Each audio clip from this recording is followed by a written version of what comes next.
తెలియజేసుకున్నాం. మనం చెప్పుకున్న అంశం ఏంటంటే ఈరోజు చెప్పండి, ఏ అంశం? కుమారుని ద్వారా 7 మేలు పొందుకున్నాం. కుమారుని ద్వారా ఆరాధనలో మనం చూసుకున్నాం. కుమారుని యొక్క రక్తం మనల్ని శుద్ధి చేసింది, కుమారుని యొక్క ఆత్మ మనల్ని పరిశుద్ధపరిచింది, కుమారుని యొక్క మరణం మనకు సమాధానం ఇచ్చింది, కుమారుని యొక్క శరీరం మనకు నిత్య జీవాన్ని ఇచ్చింది. చివరిగా కుమారుని యొక్క శబ్దం ఆయన రాకడ నిలబడే గుంపుగా మనల్ని చేసింది. ఆరాధించుకోండి, మంచిదే. మరి ఇప్పుడు మనం పరీక్ష చేసుకోవాలి. 1 కొరింథీ 11 అధ్యాయం 20 నుంచి 30 దాకా చదువుకుందాం. మనం ఎప్పుడైతే పరీక్ష చేసుకోకుండా మన ఇష్టం వచ్చినట్టు జీవించుకుంటూ ఆ కుమారుని కనపరచకుండా కుమారుని యొక్క రక్తం ద్వారా, కుమారుని శరీరం ద్వారా, కుమారుని మరణం ద్వారా, లేకపోతే కుమారుని శబ్దం ద్వారా మనం సరి చేసుకోకుండా ఉంటే ఏం జరిగిద్దంట చెప్పండి? ఏం జరిగింది? మనకే శిక్ష, మనకే. ఇందువల్ల మీరు అనేకులు బలహీనులు, రోగులు. చాలా మంది నిద్ర అంటే దేవుళ్ళు లేరు, దేవుని మందిలో లేరు. లక్షల మంది కూడా, మానవ మంది కూడా శరీరంలో రక్తంలో చేయలేకుండా ఉంటే చచ్చిపోయినట్టు లేక బలహీనులుగా ఉంటారు, రోగులుగా ఉంటారు. అన్ని ఇబ్బందులు, శోధనలు. అందుకని మనం సరి చేసుకోవాలి. ఆయన రక్తంలో చేసినప్పుడు, ఆయన శరీరంలో చేసినప్పుడు ఎక్కడ డాగుందా, ఎక్కడ మరకుందా, లేకపోతే ఎక్కడ కలుషం ఉందా, మనం బట్టలు ఉతుక్కుంటా ఉంటాం. రోజు బట్టలు ఉతుక్కుంటాం. ఏదైనా మరకుంటే ఏం చేద్దాం చెప్పండి?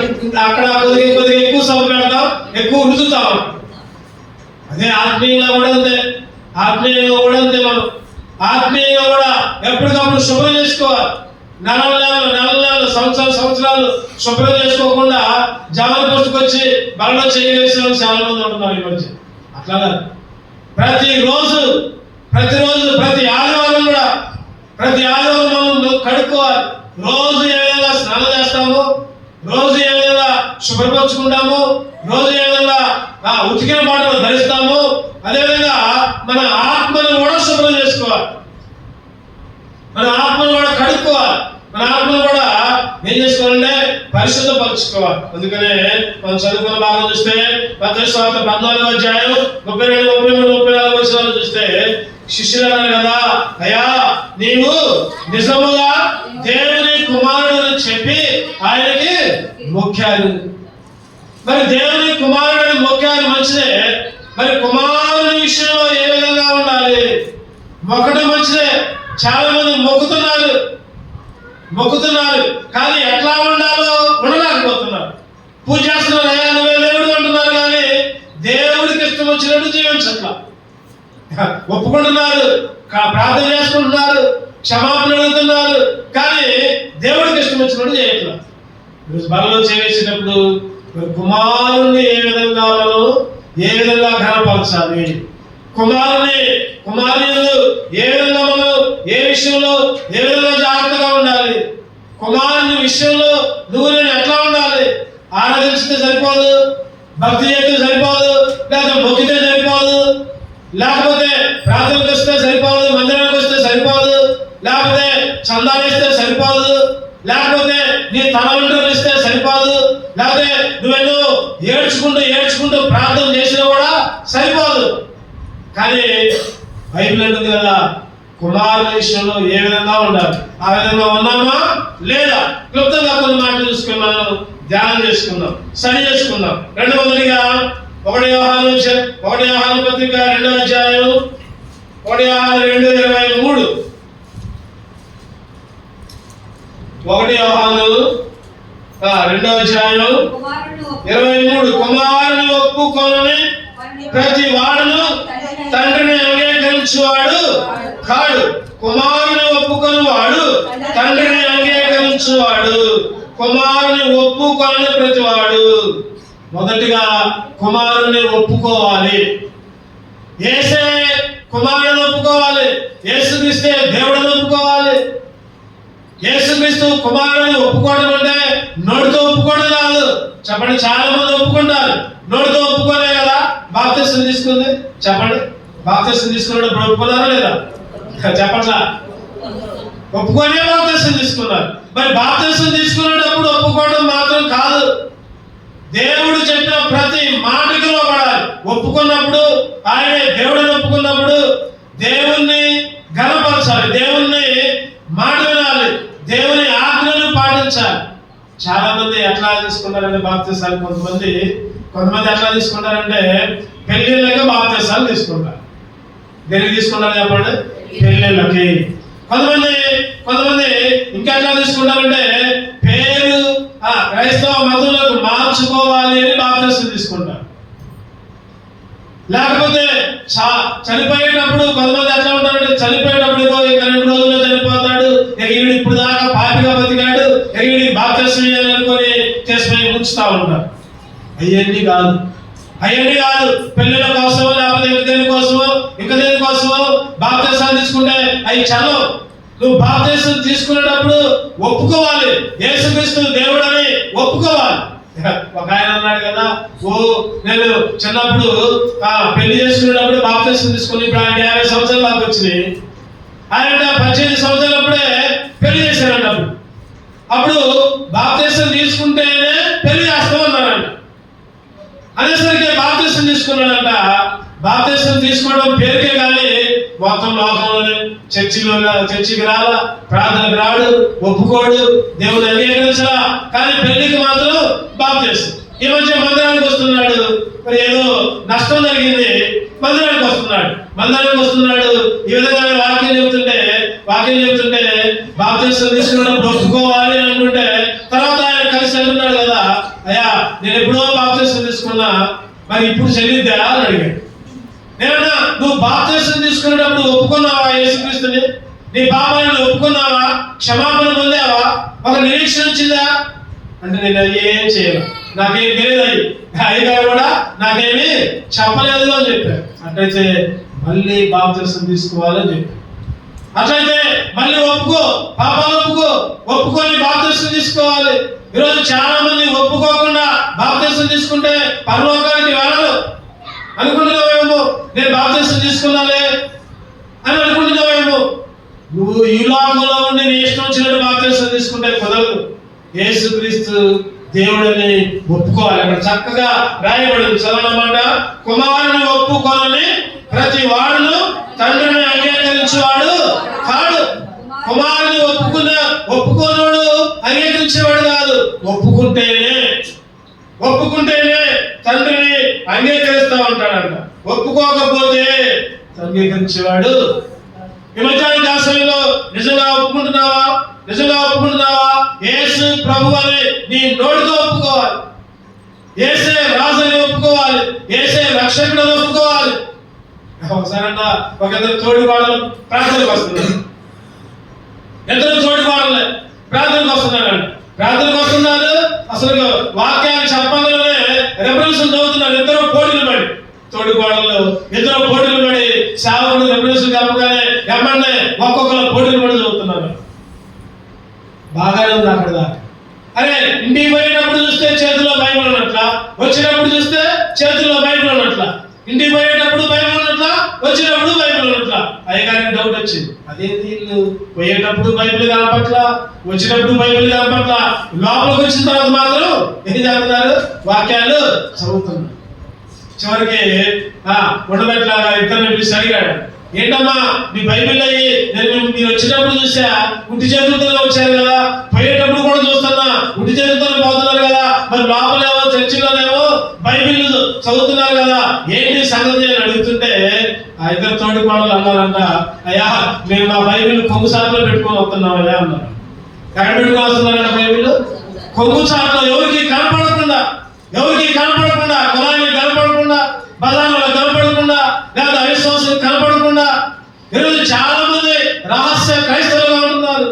పైకి మందిరానికి పోతే కులమే ఉన్నట్టుదేమో అని, అదే పైకి దేవుని స్తుతిస్తే ఎవరైనా అనుకుంటారేమో అని ఈరోజు చాలా మంది రహస్య క్రైస్తవులుగా ఉంటున్నారు. నువ్వు రహస్య క్రైస్తవులుగా ఉంటే పరలోకానికి వెళ్ళు. యేసుక్రీస్తు బాహాటముగా సిలువేయబడ్డాడు. అవునా కదా చెప్పండి? యేసుక్రీస్తు అందరి ముందు సిలువేయబడ్డాడు, అందరి ముందు ఉమ్మివేయబడ్డాడు, అందరి ముందు గుద్దురాయండి, అందరి ముందు ఎన్నో బాధలు, ఎన్నో శ్రమలు. ఆయన బాహాటముగా సిలువేయబడితే నువ్వు రహస్యంగా ఇంకా కుమారుని ఒప్పుకో, యేసుక్రీస్తు ప్రభు అని నీ నోటితో ఒప్పుకో. కొంతమంది అంట చూడండి, బైబిల్లో లోకస్వార్త 12:8 మాట ఉంటుంది. లోకస్వార్త 12:8 మరియు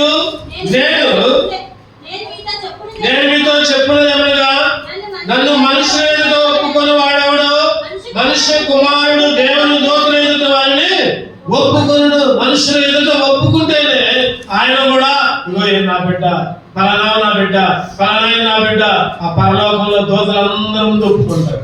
నువ్వు ఈ లోకంలో ఒప్పుకోకపోతే, ఈ లోకంలో వేషాల జీవితం చేస్తే, ఈ లోకంలో రాశిగా దేవుడికి ప్రార్థన చేస్తే ఉపయోగం ఉండదు. నీ కులం వెలివేసిన, నీ మతం వెలివేసిన, నీ బజార్లు వెలివేసిన ధైర్యంగా యేసుక్రీస్తుని అంగీకరించాలి. ధైర్యంగా దేవుని మందిరానికి రావాలి. ధైర్యంగా బైబిల్ పట్టుకుని తిరగాలి. కుమారుని ఒప్పుకున్నవాడే కుమారుడిగా అంగీకరించబడతాడు. లేకపోతే చెప్పండి, అంగీకరించబడు. నీ పాపాలు ఒప్పుకోవాలి, క్షమాపణ పొందాలి, ధైర్యంగా అందరి ముందు సాక్ష్యం ఇవ్వాలి, సాక్ష్యం చెప్పాలి. అప్పుడే కుమారుని విషయంలో నువ్వు జాగ్రత్తగా ఉన్నాడు.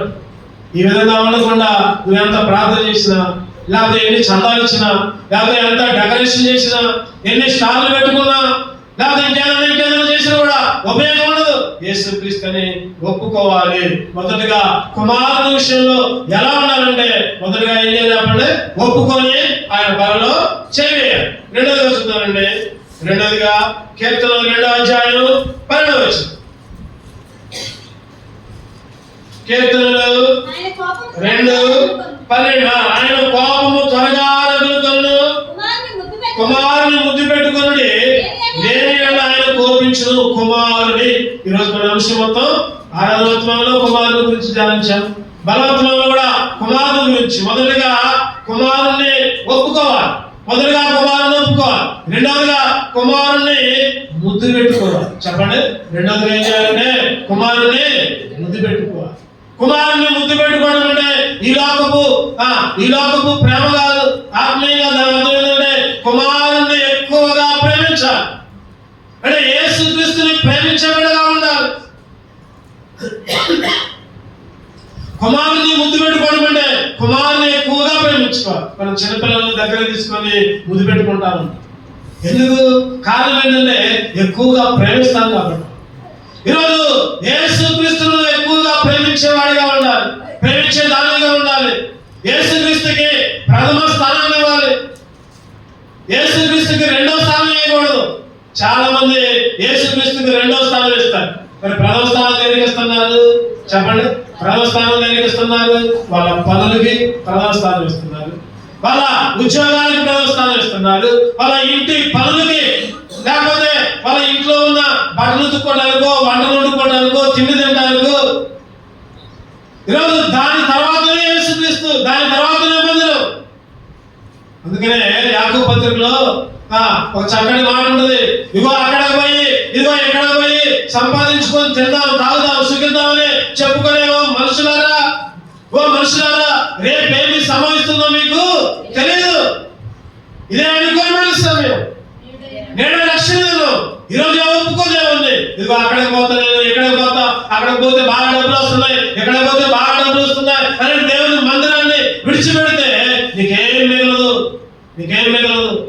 అందుకనే రేపేమి సంభవిస్తుందో నీకు తెలియదు, రేపేమి సంభవిస్తుందో నీకు తెలియదు. నీ జీవం ఎంతలో కనబడి అంతలో మాయమైపోయే ఆవిరి వంటిది నీ జీవితం, పువ్వు లాంటిది నీ జీవితం, నీడ లాంటిది నీ బ్రతుకు. జాగ్రత్త. కుమారుని ప్రేమించు. కుమారుని ప్రేమించడం అంటే ఎట్లా తెలిసింది ప్రేమించడం అనేది? ఎవరైతే మందిరానికి ముందు వస్తారో, ఎవరైతే దేవుని మీద అంటే భయం ఉండదో, ఎవరైతే దేవుడు అంటే భయం ఉండదో, దేవుని సన్నిధి అంటే భయం అంటే, ప్రార్థన అంటే భయం ఉండదో, వాళ్ళు దేవుడిని ప్రేమించినారు. దేవుని మందిరం అంటే లేక లేకుండా, దేవుడు అంటే లేక లేకుండా, ప్రార్థన అంటే లేక లేకుండా, భయం అంటే లేక లేకుండా నీ ఇష్టం వచ్చినట్టు జీవిస్తే దేవుడిని ప్రేమించినట్టు కాదు. ఎవరిని ప్రేమించినట్టు? లోకాన్ని ప్రేమించినట్టు, లోక ఆశల్ని ప్రేమించినట్లు. అందుకనే కుమారుణ్ణి ముద్దు పెట్టుకోవాలి. అంటే కుమారుణ్ణి ప్రేమించాలి. కుమారుని ప్రేమించడం నేర్చుకోవాలి. నువ్వు కుమారుని ప్రేమించాలి అనేది ఎట్లా తెలుస్తుందంటే దేవుని మందిరం మీద నీకున్న భక్తిని బట్టి తెలియజేస్తుంది. దేవుని మందిరం అంటే నీకున్న భయాన్ని బట్టి తెలియజేస్తుంది. దేవుని సన్నిధి అంటే భయపడాలి. రెండవదిగా చెప్పండి, కుమారుని ఏ విషయంలో, కుమారుని ఏ విషయంలో మనం జాగ్రత్తగా ఉండాలి, కుమారుని విషయంలో ఏ విధంగా జీవించాలి. రెండవదిగా కుమారుని ఎక్కువగా ప్రేమించే వాళ్ళగా ఉండాలి. ఒకటవది చెప్పండి, యేసయ్య కుమారుడిని ఒప్పుకోవాలి, ధైర్యంగా ప్రకటించాలి, అందరి ముందు ధైర్యంగా చెప్పాలి. చదవండి. మూడవదిగా యోహాను సువార్త 3వ అధ్యాయం 16వ వచనం. యోహాను సువార్త 3వ అధ్యాయం 16వ వచనం అందరికీ తెలిసిన మాట. దేవుడు లోకమును ఎంతో ప్రేమించెను కాగా ఆయన తన ద్వితీయ కుమారునిగా పుట్టిన వారి యందు విశ్వాసం ఉంచు ప్రతివాడు నశింపక నిత్య జీవం, కుమారుని యందు విశ్వాసం ఉంచాలి. మూడో చెప్పండి, కుమారుని యందు విశ్వాసం ఉంచాలి. కుమారుని అలా నీవు ఎట్లా ఉండాలి, అది అంశం మనం ఇప్పుడు చెప్పుకునేది. కుమారుని అలా ఎట్లా ఉండాలంటే నువ్వు యేసుక్రీస్తు దేవుడిని ఎక్కడ పడితే అక్కడ ఒప్పుకోవాలి. నువ్వు పోయిన దగ్గరల్లా నేను క్రైస్తవురాలని, నేను మందిరానికి పోతా, నా మనసంతా మారింది, పాత ఆలోచనలు, పాత తలంపులు లేవని ధైర్యంగా ఒప్పుకోవాలి. ఎప్పుడు ఒప్పుకుంటావు అంటే చెప్పండి, ఎప్పుడు ఒప్పుకుంటావు? నిజంగా జీవించినప్పుడు ఒప్పుకుంటావు. నువ్వేదో తప్పు చేసుకుంటా నువ్వు పనికి పోయి పనుల దగ్గర నేను క్రైస్తవుడు ఏంటంటే వాళ్ళు అమ్మండి అంటారు. ఇగో నువ్వు దేవుడు బిడ్డ అయితే నువ్వు అట్లా చేస్తున్నావు ఏంటి, నువ్వు ఎటు చేస్తున్నావు ఏంటి, ఇగో నువ్వు బూత్ మాటలు మాట్లాడుతున్నావు ఏంటి. సాక్షిగా ఉండలేవు, కుమారునిగా ఒప్పుకోలేవు. అందుకనే మనం అటువంటి ఏమీ చేయకుండా ఒప్పుకొని దేవుని బిడ్డగా జీవించాలి. ఒకటి. రెండోదిగా కుమారునికి ఎక్కువగా ప్రేమించాలి. మూడోదిగా చెప్పండి, కుమారుని యందు విశ్వాసం, నమ్మకం. విశ్వాసం అనేది లేకపోయినా ఉన్నదని చెప్పి నమ్మడమే విశ్వాసం. ఇగో పరలోకం ఉందా అడుగుతారు కొంతమంది, నువ్వు చూసి వచ్చినవా అంటారు. కావాలప్పుడు నేను చూడలేదు కానీ ఏదో అయ్యగారు చెబుతుండు, నేను పోతున్నా. ఈరోజు ఒక విశ్వాసం అంటే ఉంది పరలోకం, నేను చనిపోయిన తర్వాత పరలోకానికి వెళ్తా. అబ్రహాం అంట ఎదురు చూడని పట్టణం కొరకు చదవండి. 11 అధ్యాయం హెబ్రీయులకు రాసిన పత్రిక 11వ అధ్యాయం ఏదో వచ్చిన ఎదురు చూస్తాడని పట్టణం ఉంటుంది. 10వ వచనం చూద్దామండి. ఏలైనగా దేవుడు దేనికి శిల్పియు నిర్మాణకుడైనాడు, పునాదులు గల పట్టణం కొరకు అబ్రహాము ఎదురు చూస్తున్నాడు. పునాదులు గల పట్టణం, పునాదులు గల పరలోక రాజ్యం అబ్రహాము ఎదురు చూస్తూ ఉంటున్నాడు. ఈరోజు నువ్వు నేను కూడా ఎదురు చూడాలి. అదే విశ్వాసం అంటే నమ్మకం. దేవుడు అంటే నమ్మాలి.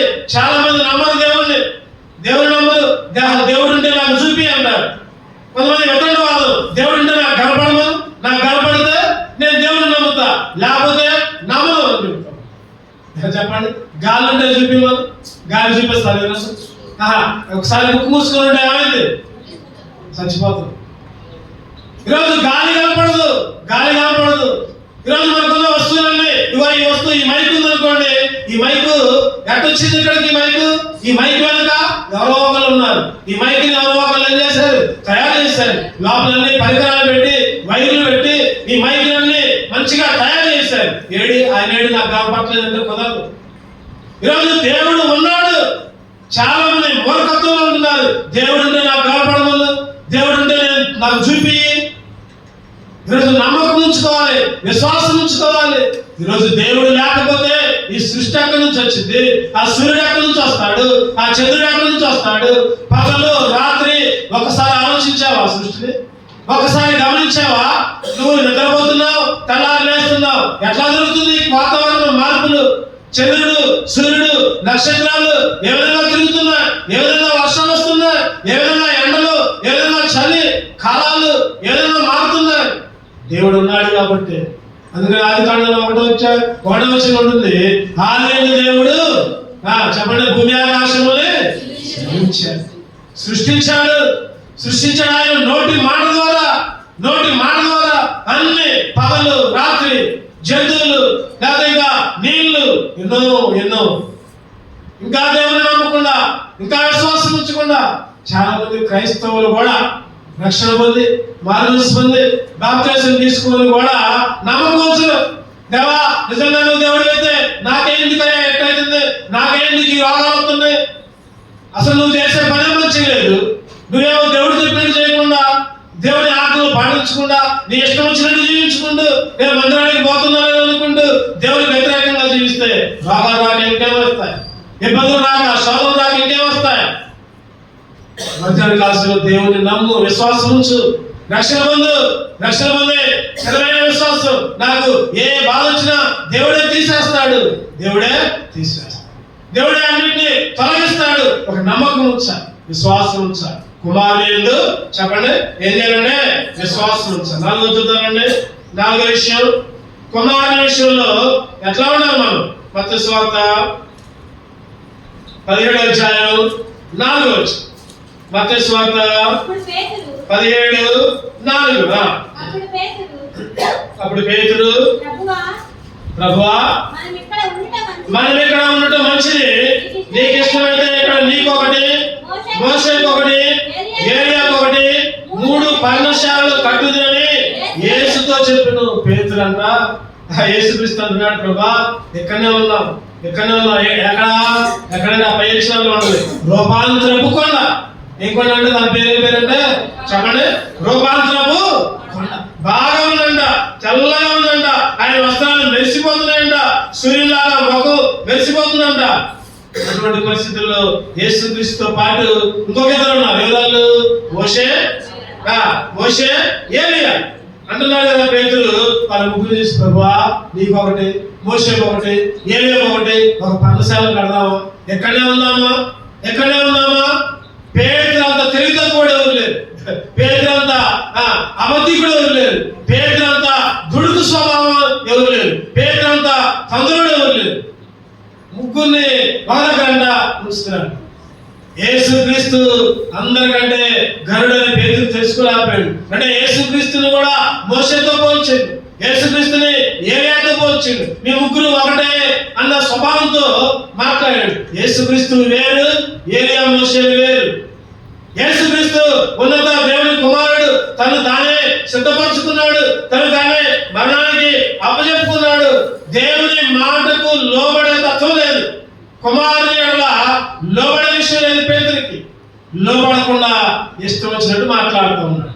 యేసుక్రీస్తు మాటలు అసలు యేసుక్రీస్తు మాటకు లోబడట్లా, మాటలు లేక చేయట్లా. నీకోటి, మోషేకోటి, ఏలియాకోటి పర్ణశాల కడదాం, ఎక్కడన్నా మీరు ముగ్గురు ఉండండి.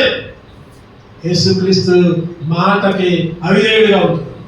4వ విషయం నేను చెప్పే విషయం ఏంటంటే కుమారుని ఎట్లా ఉండాలంటే కుమారుని యొక్క మాటకి లోబడాలి. చెప్పండి 4వది కుమారుని మాటకి లోబడాలి, కుమారుని మాటకి విధేయుడిగా ఉండాలి. కుమారునికి లోబడకుండా, కుమారుని మాట వినకుండా నువ్వు పరలోకానికి వెళ్ళలేవు. కుమారుని యొక్క ఆజ్ఞను పాటించకుండా నువ్వు పరలోకానికి వెళ్ళలేవు. పైన ఆకాశం మీద కానీ భూమి మీద కానీ చెప్పండి భూమి కింద నీళ్ళలో కానీ ఏ విగ్రహాన్ని ఏ రూపాన్ని చేసుకోకూడదు, మొక్కకూడదు, సాగిలపడకూడదు, పూజింపకూడదు అని దేవుని ఆజ్ఞ ఉంటే ఈరోజు మన ఇల్లే మనకి దేవుళ్ళు అయిపోయినాయి, ఈరోజు మన టీవీలో మనకి దేవుళ్ళు అయిపోయినాయి, ఈరోజు మన ఫోన్లో మనకి దేవుళ్ళు. పొద్దున్న లేతే ఫోన్లు, పొద్దున్న లేతే టీవీలు అయ్యే దేవుళ్ళు. మన ఇంటి పనులే, వండుకోవడమే, బట్టలు ఉతుక్కోవడమే, లేదా అంట్లు కడుక్కోవడమే మనకి దేవుళ్ళు అయిపోయింది. దేవుడు అంటే లేకుండా ఆ పనులు చేసుకుంటూ ఇళ్ళ దగ్గర గడుపుతా ఉంటాం.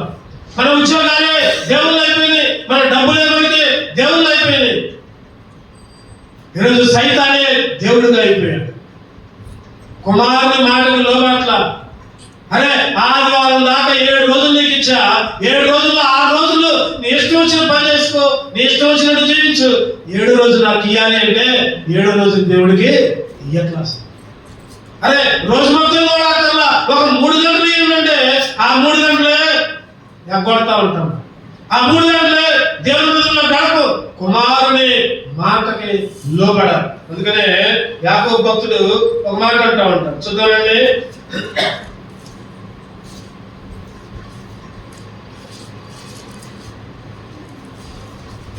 ఎక్కడంటే మాట యాకోబు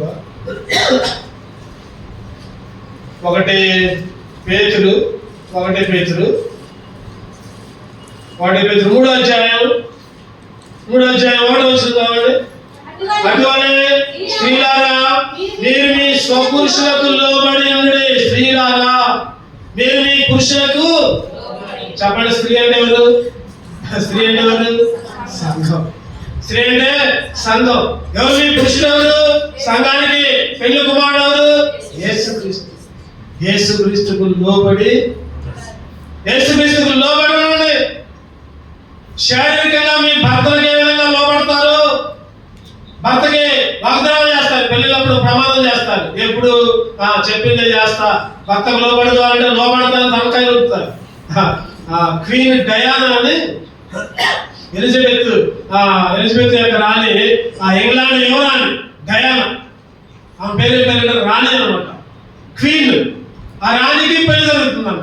పెళ్లి జరుగుతుందంటే చర్చి పాస్టర్ గారు వచ్చారు.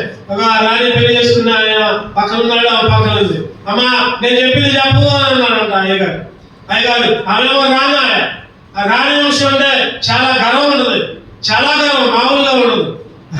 నేను నా భర్తకి లోపడతాను చెప్పమ్మా అంటే అయ్యగారు ఈ ఒక్క మాట తప్ప అన్ని చేస్తా అంటున్నా. అంటే ఆమె రాణి కాబట్టి నేను భర్తకు లోపడదని ముందే చెబుతుంది.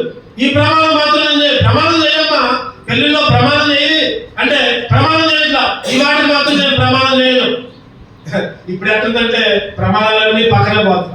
తర్వాత భర్త మీద యుద్ధాలు, భర్త మీద గొడవలు, భార్య మీద గొడవలు, దాని రకరకాలుగా ఉంది ఇప్పుడు పరిస్థితి. కానీ ఆ రోజుల్లో ఆ డయానా రాలి అసలు ప్రమాణం చేయకపోవాలి అంటే లోపడే స్వభావం లేదు, తగ్గించుకునే స్వభావం లేదు. తీతు పత్రిక అక్కడ కూడా ఒక మాట చూద్దామండి. తీతుకు రాసిన పత్రిక 3వ అధ్యాయం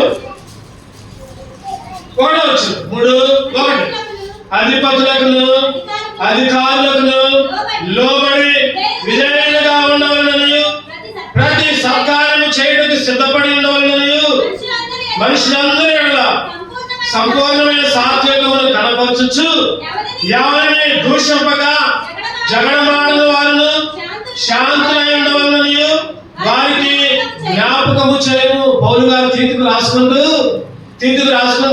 అంటున్నారు, ప్రతి సత్కారం చేయాలి, లోబడాలి, ఎవరిని దూషించకూడదు, జగడమాడకూడదు, తగాదా పెట్టుకోకూడదు, సాత్వికంగా ఉండాలి, అధిపతులకి అధికారులకి లోబడి విధేయులుగా ఉండాలి.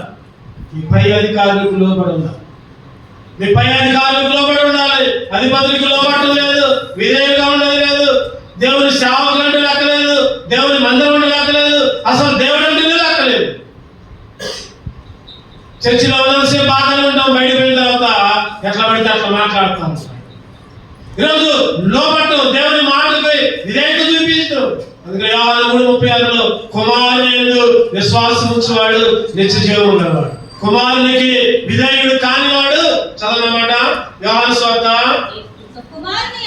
కుమారుని యందు విశ్వాసం ఉంచువాడే నిత్య జీవము గలవాడు, కుమారునికి విధేయుడు కానివాడు జీవము చూడడు గాని దేవుని ఉగ్రత. ఏంటో చెప్పండి, ఏమొచ్చింది? దేవుని ఉగ్రత. అబ్బా, భయంకరమైన ఆ దేవుని ఉగ్రత ఏ రూపాలు వచ్చిందో తెలియదు, రకరకాల రూపాలు మన మీదకి వచ్చింది, మన కుటుంబాల మీదకి వచ్చింది. కుమారునికి విధేయుడు కానివాడు. విధేయత అంటే లోబట్ట, విధేయత అంటే చదవండి. ఎన్ని విషయాలు చెప్పుకున్నాం? ఒకటోది కుమారుని ఒప్పుకోవాలి, రెండవదిగా కుమారుని బుద్ధి పెట్టుకోవాలి, ప్రేమించాలి, మూడవదిగా కుమారుని యందు విశ్వాసం ఉంచాలి, నాలుగవదిగా కుమారుని మాట వినాలి. చివరికి 5వ చూద్దామండి. 5వది యోహాను సువార్త 5వ అధ్యాయం 23. యోహాను సువార్త 5:23 తండ్రిని గణపరచినట్లుగా అందరూ కుమారుని గణపరచవాలని తీర్పు తీర్చుటకు సర్వాధికారము కుమారునికి అప్పగించి ఉన్నాడు. సర్వాధికారం ఎవరి దగ్గర చెప్పండి ఇప్పుడు? కుమారుడు అంటున్నాడు. ఎవరా కుమారుడు? యేసుక్రీస్తు. అంటే ప్రతి అధికారం యేసుక్రీస్తు దగ్గర ఉంది. తండ్రిని ఏ విధంగా కనపరుస్తావో కుమారుని కూడా అదే విధంగా ఘనపరచాలి. అదే విధంగా ఘనపరచాలి, కుమారుని ఘనపరచాలి. ప్రతి విషయంలో లేచిన దగ్గర నుంచి పడుకునేదాకా ఏ పని చేసినా దేవా నాకు తోడుగా ఉండు. ప్రయాణం చేసినా దేవా నాకు తోడుగా ఉండు. అన్నం తిన్నా ఏం చేయాలి? దేవా నాకు బలం ఈ భోజనం ద్వారా. ఈరోజు ప్రతి విషయంలో చదవండి. ఆ మాట కూడా ఉంది. 1 కొరింథీ 10వ అధ్యాయం 31. 1 కొరింథీ 10:31. కాబట్టి మీరు భోజనము చేసినను పానము చేసినను మీరేమి చేసిందో సమస్తము దేవుని మహిమ కొరకు చేయండి. సమస్తము దేవుని భోజనం చేసిన, పానం అంటే మంచినీళ్ళు తాగినా, అన్నం తిన్నా, నడిచినా, వెళ్ళినా, కూర్చున్నా, నిలబడ్డా, పడుకున్నా, ఎవరితో మాట్లాడినా ప్రతిదీ ఎవరి కోసం చేయాలి? దేవుని మహిమ కోసం. నీ మాట ద్వారా, లేదా నీ నడక ద్వారా, లేదా నీ ప్రవర్తన ద్వారా దేవుని మహిమపరచాలి. దేవునికి అవమానం తేవద్దు, దేవుని తిట్టించుకోకూడదు. ఏమంత చర్చికి పోతాంట, ఎప్పుడు అట్లా చేసింది, పలానా చర్చికి పోతాడు, ఎప్పుడు చూసినా సినిమాలో చూస్తాడు, పలానా చర్చికి పోతే ఎప్పుడు చూసినా బూజుగా మాట్లాడింది, ఎప్పుడు చూడు వాళ్ళు తగాదాలు పెడతారు. ఇటువంటి దేవునికి అవమానకరమైన స్థితి నువ్వు, నేను, మనం ఉండకూడదు. కుమారుని ఘనపరచాలి. కుమారుని తగాదా పెట్టుకుంటే దేవుడికి కాంతి వచ్చిందా? మరి మధ్యలో దేవుళ్ళు లాగుతారు, తగాదాలు పెట్టుకుంటారు, మళ్ళీ దేవుళ్ళు లాగుతారు. దేవుడికి తెలిసిన అన్ని నీకు తెలియదు, అన్ని ఏమంటారు? అన్ని దేవుడికి తెలుస్తుంది అంటారు. మధ్యలో దేవుడు ఎందుకు? మళ్ళీ నువ్వు చేసేదేమో తప్పు పని, నువ్వు పెట్టుకునేదేమో తగాదా, జగడాలు, లేకపోతే సత్కార్యాలు చేయకుండా నేషనల్ చెడు జీవించుకున్న మధ్యలో దేవుణ్ణి. కుమారుణ్ణి ఘనపరిచేవాళ్ళ. కుమారుణ్ణి ఘనపరచమంటే దేవుని మహిమ కొరకు ప్రతి పని కూడా చేయాలి. నువ్వు సీరియల్ చూస్తే దేవుడు మహిమ పొందుతాడా? నువ్వు సీరియల్ చూసి ఆనందపడితే దేవుడికి ఏమైనా మహిమ వచ్చిందా? రాదు కదా. దేవుడు బాధపడతాడు. అయ్యో నా బిడ్డ ఇప్పుడే ఆదివారం ప్రాంతానికి పోయించింది, ఇప్పుడే నా శరీరంలో రక్తంలో చేసింది, మళ్ళీ ఇంటికి మళ్ళీ సినిమాల దగ్గర కూర్చుంది, మళ్ళీ సీరియల్ కూర్చుంది, మళ్ళీ తగాదాలు పెట్టుకుంది, మళ్ళీ వ్యతిరేకంగా ఉంటుందండి. దేవుడు కన్నీరు కారుస్తాడు. ఆ కన్నీరు నీకు శాపమే కానీ నీకేమాత్రం కూడా మేలు కాదు. గుర్తుపెట్టుకోవాలి. మనం చేసే ప్రతి పని రోజుల్లో పొద్దున, సాయంత్రం, మధ్యాహ్నం ఏ పని దేవుడికి వ్యతిరేకంగా చేస్తే దేవుడు కన్నీరు కారుస్తాడు. అయ్యో నా బిడ్డ రక్షణ పొందింది, అయ్యో వాక్యం చెప్పాడే, లేకపోతే పాటలు పాడారే, వాక్యాలు చదివారే, బలలో చేసారే, మళ్ళీ ఇప్పుడే ఎట్లా చేస్తున్నారని దేవుడు కొద్దిగా బాధపడితే ఆ బాధ నీ మీదకి శాపంగా వచ్చింది. ఆ బాధలో నీకు మేలు కలగదు.